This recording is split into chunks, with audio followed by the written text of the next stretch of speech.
Hello everyone, I'm Dead Knight and this is In It to Win It. Wishing you a happy Hanukkah and a happy new Hearthstone set coming out called Fractured in Alterac Valley. So today we're going to take a look at the best card, the worst card, and the most interesting card for Druid from the new set in my opinion. So we're going to get right to it. I'm really excited about Druid. Uh, they've they've had a lot of great success with a couple of different archetypes so far in the Year of the Griffin. Um, I've personally experienced the fun hitting Legend with the Taunt Druid, which is featuring some of the best cards, some of the best minions that I've seen as far as utility goes. So, uh, did Druid get any support for this? And did they get support for their other great deck, which is the Celestial Alignment Druid?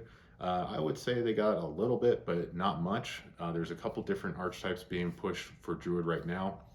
Uh, One is Beasts. So there's a couple different cards in the new set that make beasts, that pump beasts, that have beast synergies. And then there's a lot of different choose one synergies and a lot of different choose one cards here. So with that said, I think the best card in this set is Capture Coldtooth Mine. So this is a 2 mana spell. You can either draw your lowest cost card, your highest cost card, and it's a choose one. So 2 mana, draw a card. That's pretty much usually where Druid is getting, seems to be rounding out on their card draw. If you look at some of the other cards that they've printed, Fungal Fortunes was originally 2 mana, got nerfed to 3. Now we have the Guess the Weight, which is a 2 mana card, which is seeing a lot of play, and Capture Coldtooth Mine is also 2. But the difference between this is whatever you need, it's going to give you. So if you need your lowest cost card, which right now is usually going to be Lightning Bloom, to set up a good combo later, or if you need early game removal, like if your lowest cost card is Lunar Eclipse, for example, you either get another Coldtooth Mine or a Lunar Eclipse, but either way you're moving through your deck. But more importantly, I think for Druid is going to be that it draws your highest cost card. So you look at what Druid's highest cost cards are, and you've got some bombs here. So in standard, you're looking at Survival of the Fittest, so you can always get this without having to waste time at the later game doing the Primordial Protector. You've got Guardian Animals, so just tutor for Guardian Animals. That's pretty good. Then you also have Celestial Alignment, which is your game breaking card for Druid in the big Druid archetype. You've also have Cenarian Ward, so combined with Solar Eclipse, you can tutor for Cenarian Ward and Solar Eclipse out, gaining 16 armor and putting 2 8-mana minions on the board. So looking at that in standard, you got a pretty serious situation. In Wild, of course, it gets exactly that, Wild, like it says. You got Ultimate Infestation as probably your best thing.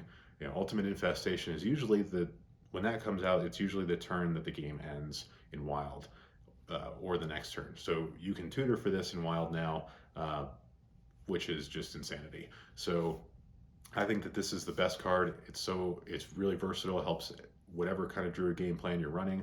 It's especially good for big Druid. It's pretty much replaces Guess the Weight as far as I'm concerned, because it always draws you the card that you need, and people are going to get tired of this thing really fast. Now, as far as the worst card, I don't think this is going to see any play. It is Dire Frostwolf. So it is a 4/4 for 4 stealth, and when it dies, you get a 2/2 beast as well. So you're getting 2 beasts for 4 mana split out over a couple different turns.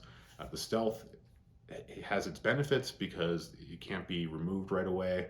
So if you're trying to buff it, you have this decently statted stealth beast that you can buff next turn, or buff the same turn.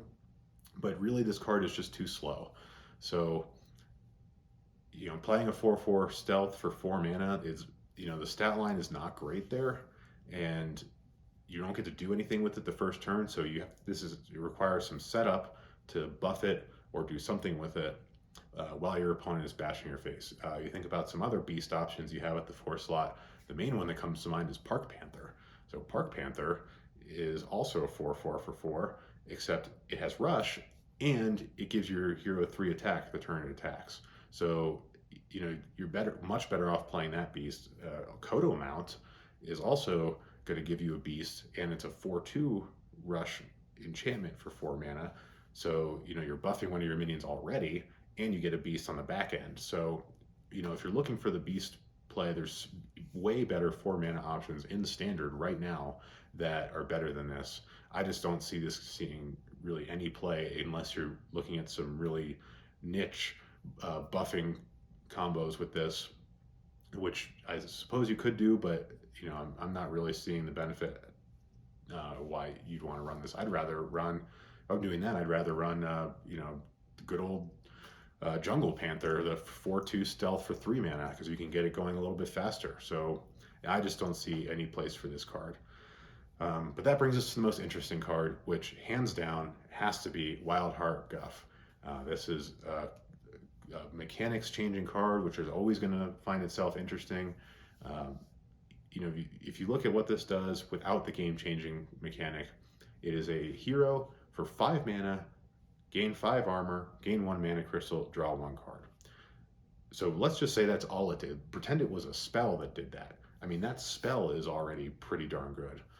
But this is a hero, and then it makes your hero power for 2 mana. You either gain a mana crystal or you get to draw a card. So, you know, giving Druid a 2 mana draw a card for a hero power, or 2 mana gain a mana crystal for hero power.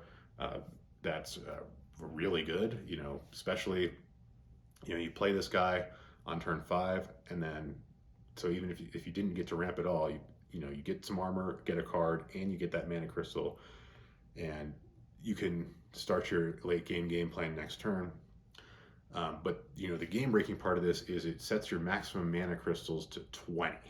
So I don't really honestly think that that's going to be so relevant. Your Druid has so many ways to execute whatever it wants to execute with 10 mana crystals, you know, between you know, Lightning Blooms and Celestial Alignments and Lady Anaconda and all these different ways that Druid can maximize its mana crystals at 10. You know, I don't really see Druid wanting to make the game last long enough to get to 20 mana crystals, or what they would even do with it. But the fact that they can, you know, lets the gears start turning, and lets people start to think about, you know, the crazy things that you could do if you had 20 mana. I mean, the things that you could do if you had 11 mana. You know, how many times have you looked at some kind of fun, crazy combo and like, oh, if only I had 11 maximum mana crystals, I could pull this off. Well, now you can, and you can ramp up to them every single turn. So, you know, the potential here is great. It has a lot of potential down the line. Realistically, the 20 mana crystals probably isn't going to make that much of a difference, because, you know, games are typically ending much faster than that, and Druid can usually execute a winning game plan way before that with only 10. But looking at the card itself and what it's doing for you for 5 mana, 5 armor, a mana crystal, and a card, that by itself is already pretty good. So I would expect to see a lot of fun experimenting with this card. It's really interesting. I like it when Blizzard prints cards like this, you know, really gets the imagination going. So that's kind of exciting. I can't wait to see what you do with it. You know, gears are turning for me, and I'll hopefully come up with something for it later. But that's what I think is the best, worst, interesting card for Druid. Let me know if you agree or disagree with some respectful comments below. Don't forget to like and subscribe, and tune in next time.